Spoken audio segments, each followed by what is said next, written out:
Hello students, કેમ છો? હું શીતલ બારભાયા, આપનો બાયોલોજી શિક્ષક. આજના મારા લેક્ચરમાં તમારું ખૂબ ખૂબ હાર્દિક સ્વાગત કરું છું.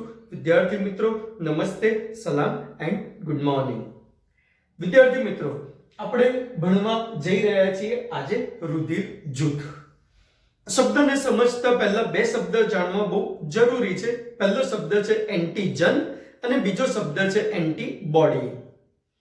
વિદ્યાર્થી મિત્રો, આપણા શરીરમાં મોટા કદના કોઈ પ્રોટીન દાખલ થાય જેના લીધે આપણા શરીરનું પ્રતિકારક તંત્ર, સ્પેશિયલી એમાં પણ બી કોષ જો એન્ટીબોડી ઉત્પન્ન કરવા ઉત્તેજિત થાય તો ત્યારે તે મોટા કદના પ્રોટીનને એન્ટીજન તરીકે આપણે ઓળખાવીએ છીએ.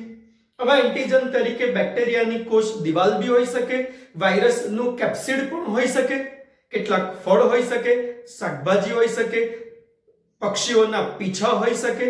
વિદ્યાર્થી મિત્રો, કોઈ પ્રાણી પેશી, કોઈ પ્રત્યારોપિત અંગ પણ આ કામ કરી શકે છે. કેટલીક દવાઓ, કેટલાક રસાયણો પણ એન્ટીજન તરીકે વર્તી શકે છે.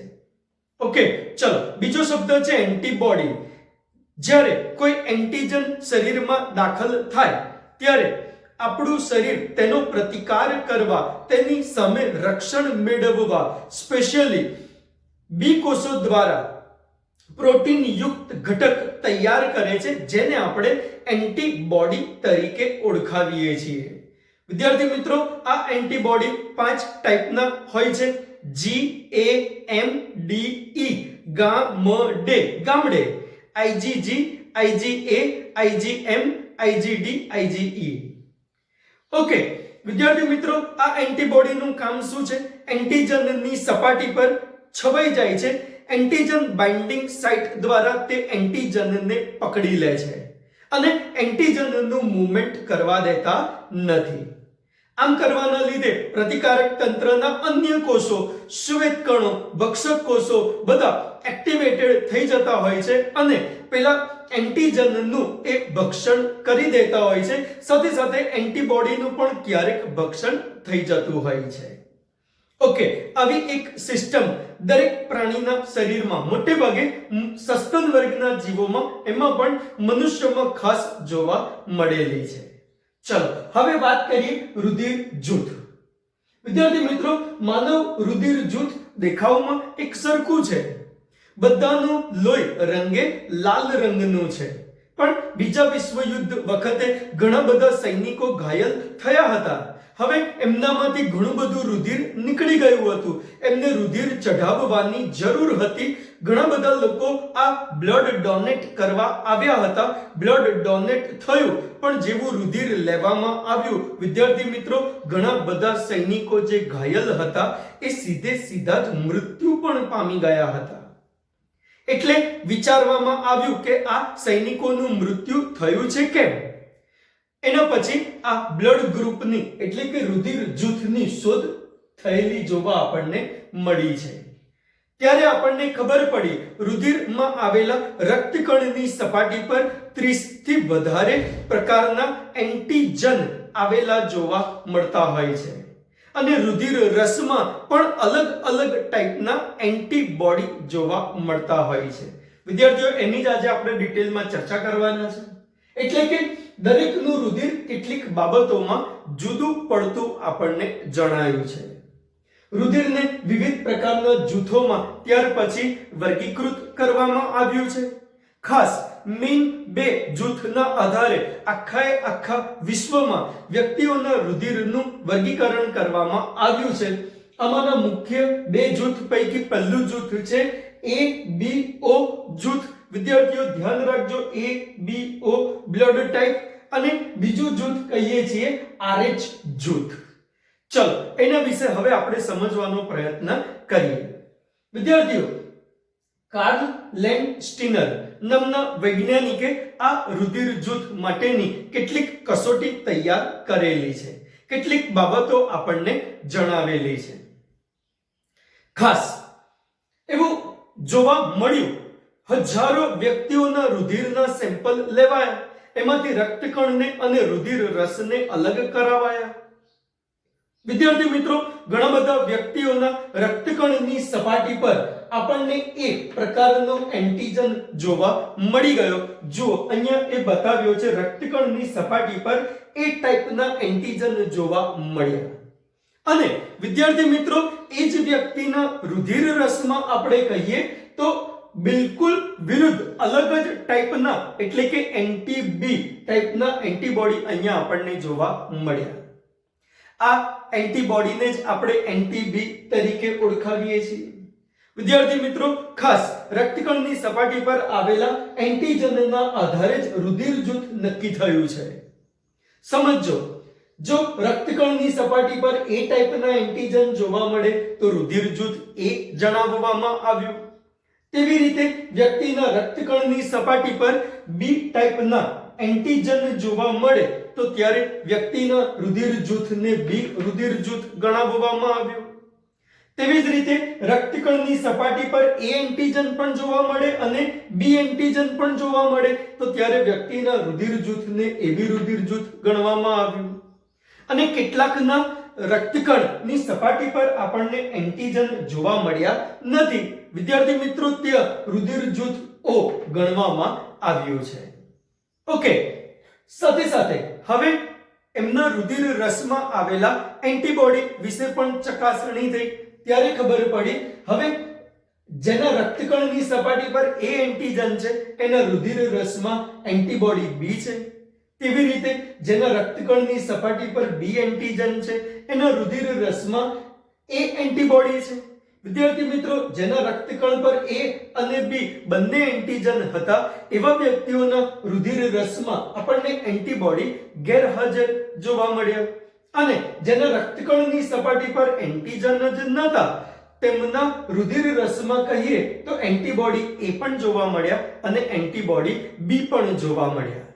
એનો મતલબ એવો થયો વિદ્યાર્થી મિત્રો જેનું બ્લડ ગ્રુપ O છે ને એના રુધિર રસમાં આવા એન્ટીબોડી જોવા મળે, બંને પ્રકારના એન્ટીબોડી જોવા મળે. અને હું કોરોના વાયરસ સાથે કનેક્ટ કરું છું. કોરોના માટે એવું કહેવાય છે, કોવિડ-19 માટે એવું કહેવાય છે જેનું બ્લડ ગ્રુપ O છે.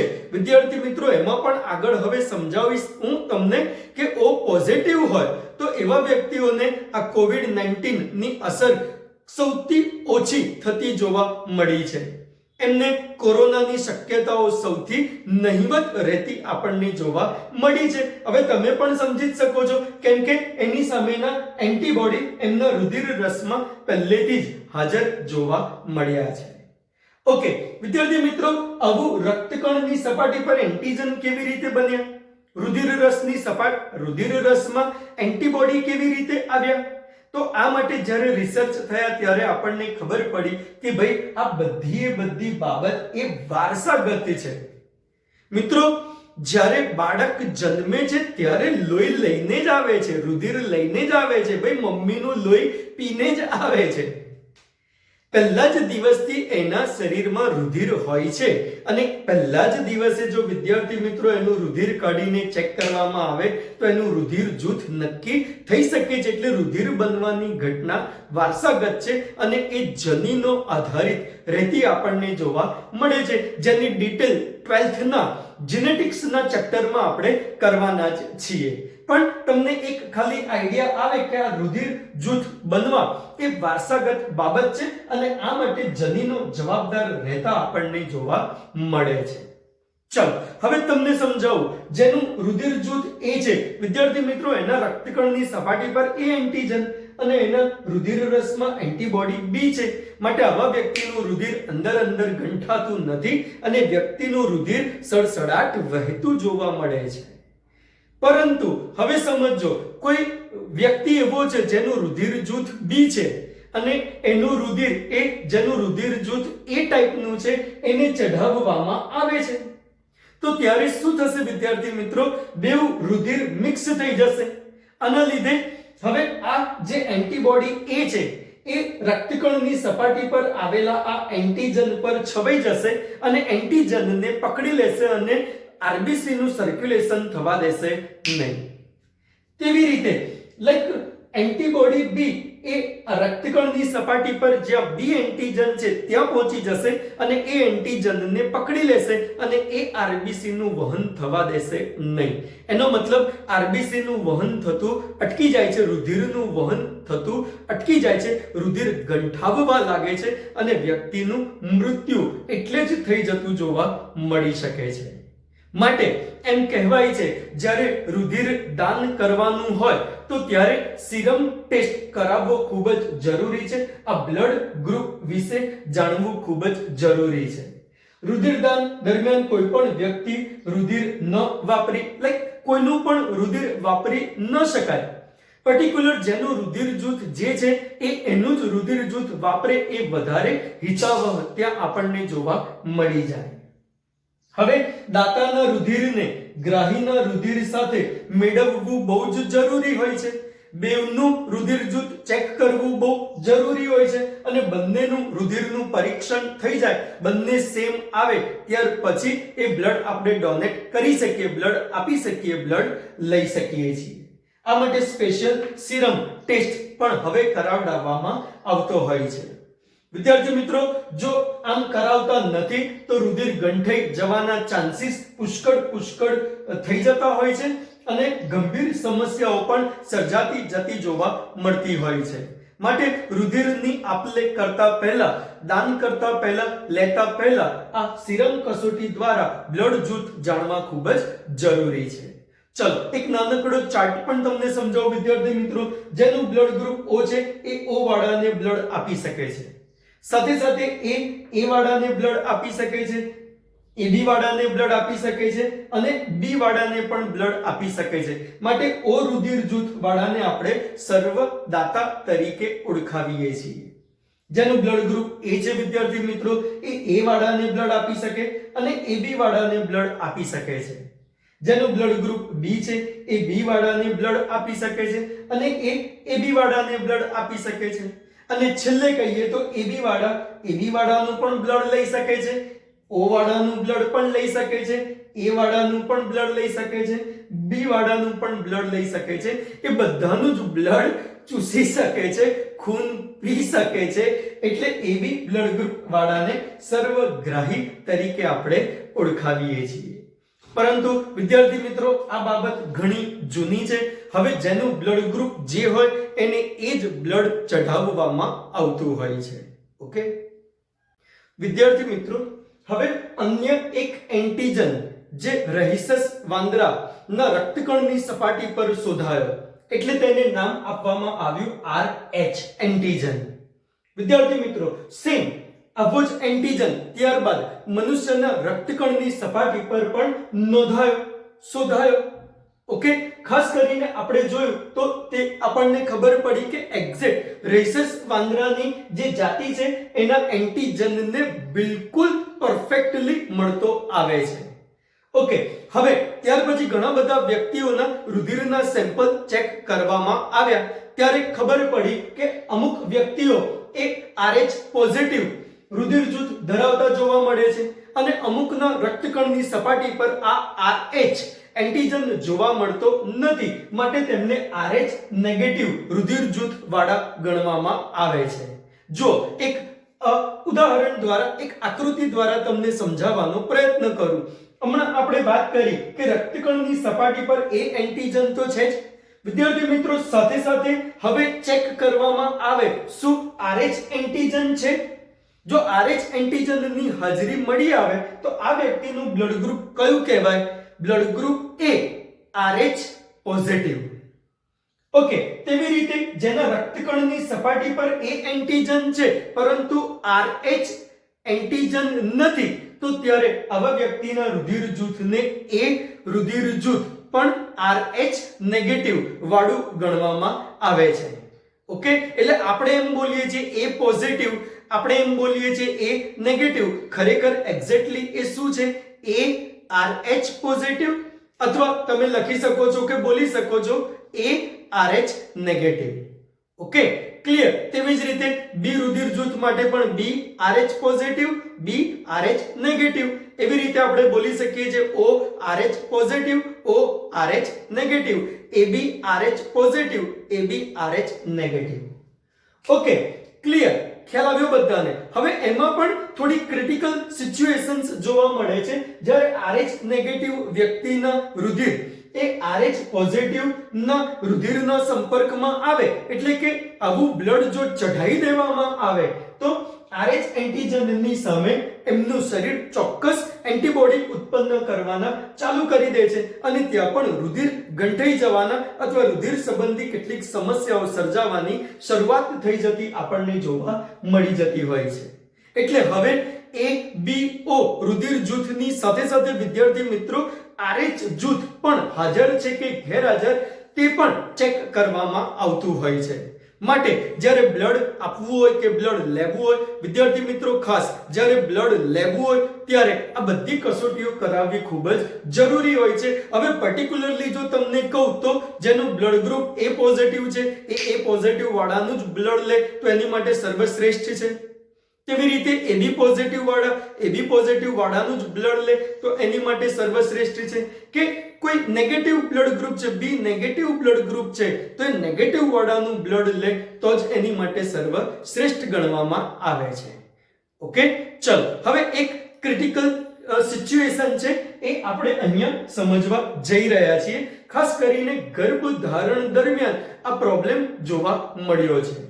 સ્પેસિફિકલી બહુ જ ધ્યાન રાખજો, જ્યારે નેગેટિવ RH જૂથ ધરાવતી સ્ત્રી એ પોઝિટિવ RH રુધિર જૂથ ધરાવતા વ્યક્તિના સંપર્કમાં આવે, લગ્ન ગ્રંથિથી જોડાય અને ધારો કે એ ગર્ભ ધારણ કરે છે અને ગર્ભ પણ RH પોઝિટિવ હોય છે તો આવા સંજોગોમાં એક પ્રોબ્લેમ સર્જાતો અહીંયા આપણને જોવા મળ્યો છે. બહુ ધ્યાન રાખજો એટલે તરત જ તમને સમજ પડી જશે. એકદમ સાદી અને સરળ ભાષામાં હું સમજાવવા જઈ રહ્યો છું. ચલો ધ્યાન રાખજો. હવે માતાનું બ્લડ ગ્રુપ એ RH નેગેટિવ છે અને બાળકનું બ્લડ ગ્રુપ વિદ્યાર્થી મિત્રો અહીંયા RH પોઝિટિવ છે. તો શું થશે? તો જે કોઈ પણ RH એન્ટીજન છે એ જરાયુ દ્વારા વિદ્યાર્થી મિત્રો ધીરે ધીરે માતાના શરીરમાં પ્રવેશી જાય છે. ઓકે, એટલે માતાનું જે રુધિર છે એ એન્ટીજન પ્રત્યે સંવેદનશીલ બની જાય છે અને તરત જ એમના શરીરમાં એના રિલેટેડ એન્ટીબોડી બનવાની શરૂઆત થઈ જતી હોય છે. ઓકે, પહેલી ડિલિવરી થઈ જાય એટલે કે પહેલી પ્રસૂતિ થઈ જાય, બેબીનો જન્મ થઈ જાય, પહેલા બેબીના જન્મમાં ક્યાંય કોઈ વાંધો આવતો હોતો નથી. એ બધું એકદમ નોર્મલ જ હોય છે. ઓકે, હવે જે એન્ટીબોડી સર્જાય વિદ્યાર્થી મિત્રો એ માતાના શરીરમાં આવેલા એન્ટીજન જે પેલા ગર્ભમાંથી દાખલ થયા હતા એ બધા એન્ટીજનને શું કરે છે? નાશ કરી દે છે, એનું વિઘટન કરી દે છે, એમને મારી નાખે છે. હવે ધ્યાન રાખજો, હવે આ જે માતા ફરી પાછી બીજી ડિલિવરી, બીજી ગર્ભધારણ કરે છે અથવા એમનામાં આપણને અનુગામી ગર્ભધારણ જો જોવા મળે અને એમાં પણ જો એ બેબી નું પણ રુધિર જૂથ એ RH પોઝિટિવ હોય તો પરિસ્થિતિ કેવી સર્જાશે? તો હવે આવા સંજોગોમાં માતાના શરીરના એન્ટીબોડી એ રુધિર અને જરાયુ દ્વારા એ સીધા જ બેબીમાં દાખલ થઈ જતા જોવા મળી શકે છે. ઓકે, હવે બેબીમાં જેવા આ એન્ટીબોડી દાખલ થાય છે એટલે તે બેબીના RBC પર આવેલા એન્ટીજન પર આક્રમણ કરશે, એની સાથે કનેક્ટ થઈ જશે અને બેબીના રુધિરનું વહન થવા દેશે નહીં. એટલે બેબીમાં બ્લડ સર્ક્યુલેશનના પ્રોબ્લેમ્સ થઈ શકે છે અને બેબીનું ત્યાં મૃત્યુ પણ સર્જાઈ શકે છે. આ બાબતને ત્યાં કહેવામાં આવે છે હિમોલાઇટિક રોગ. એને જ વિદ્યાર્થી મિત્રો ઇરિથ્રોબ્લાસ્ટોસિસ તરીકે પણ ઓળખાવવામાં આવે છે. એનો મતલબ જે ઇરિથ્રોસાઇટ્સ છે એટલે કે જે રક્તકણ છે, જે RBC છે એ બ્લાસ્ટ થઈ જતા જોવા મળે. ધેટ્સ વાય નામ આપેલું છે ઇરિથ્રોબ્લાસ્ટોસિસ નો રોગ એને ગણવામાં આવે છે. ઓકે, આવા રોગથી બચવું હોય તો બચી શકાય છે. વિદ્યાર્થી મિત્રો કેવી રીતે બચાશે? જો અહીંયા ધ્યાન આપો, જેવી પહેલી ડિલિવરી થઈ જાય છે એટલે માતાએ અમુક વખત પછી પોતાના રુધિરની ચકાસણી કરાવડાવવી જરૂરી હોય છે. જો માતા રુધિરની ચકાસણી કરાવે છે, એમના રુધિરમાં પેલા એન્ટીજન અથવા તો ઉત્પન્ન થયેલા એન્ટીબોડી મળી આવે તો ડોક્ટર તરત જ સમજી જતા હોય છે કે ભાઈ હવે અહીંયા પેલો પ્રશ્ન ઉદ્ભવી શકે એમ છે, તો પછી ચોક્કસ ટ્રીટમેન્ટ કરાવડાવવામાં આવતી હોય છે અને આ એન્ટીબોડીનો પણ ત્યાં નાશ થઈ જતો જોવા મળી જતો હોય છે.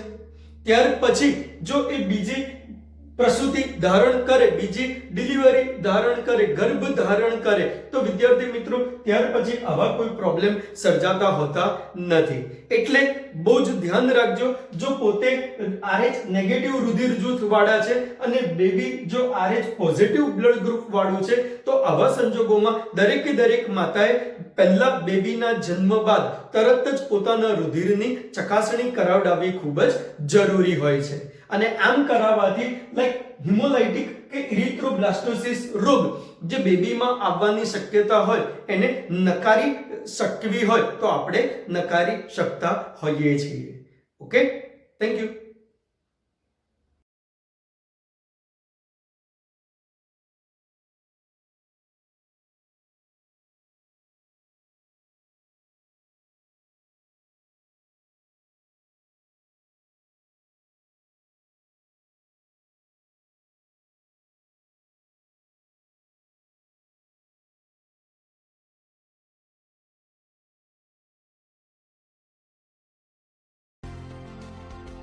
Blood grouping experiment. An adult human has about 4 to 6 liters of blood circulating in the body. Blood consists of several types of cells including white blood corpuscles or WBC and red blood corpuscles or RBC floating around in fluid called plasma. There are certain protein molecules called antigens located on the surface of the red blood cells and antibodies which are in the blood plasma. The differences in human blood are due to the presence or absence of these antigens and antibodies. Individuals have different types and combinations of these molecules.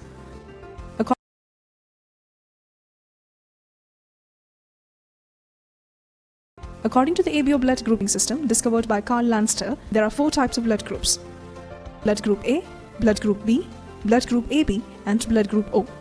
RH or rhesus factor is found on the RBC surface in most people.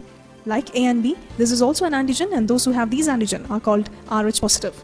Those who lack this antigen on the surface of RBCs are called RH negative. To conduct the experiment, we require 3 monoclonal antibodies, anti-A, anti-B, and monoclonal D, kept in an icebox, lancets, spirit, cotton balls, toothpick, and glass slide. Procedure: swab the finger with cotton balls dipped in a spirit and take blood sample using a lancet as shown. Take 3 separate drops of blood on a glass slide. Place a cotton ball on the finger to stop the blood flow. Pour 1 drop each of anti-A, anti-B, and monoclonal D on each drop of blood respectively. Mix the monoclonal antibodies with the blood sample properly using a toothpick. Make sure you take a new toothpick for mixing each drop.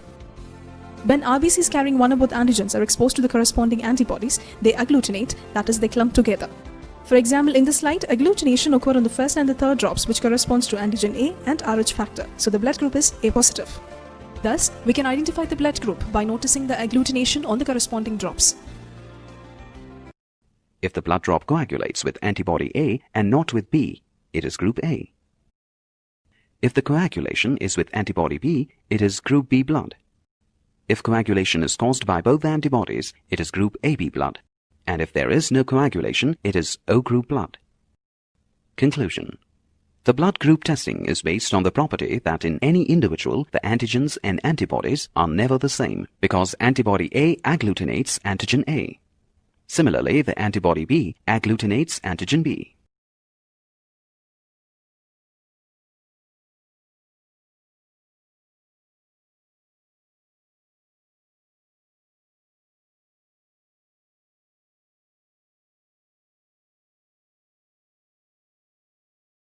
There are many different blood groups, of which the 2 most important are the ABO and the rhesus or RH groupings. More than 85% of the world's population possess the RH antigen in their blood and are considered RH positive. In all other individuals, the antigen is lacking and they are classified as RH negative. Should the antigen enter the bloodstream of an RH negative person, serious consequences follow. If a RH negative woman is impregnated by a RH positive man, the fetus may be RH positive too. If the RH antigen enters the maternal bloodstream via the placenta, It induces the woman to produce anti-Rh antibodies, which could attack subsequent Rh-positive fetuses, causing jaundice and possibly death. Treatment in such cases is to transfuse the baby immediately after birth with Rh-negative blood.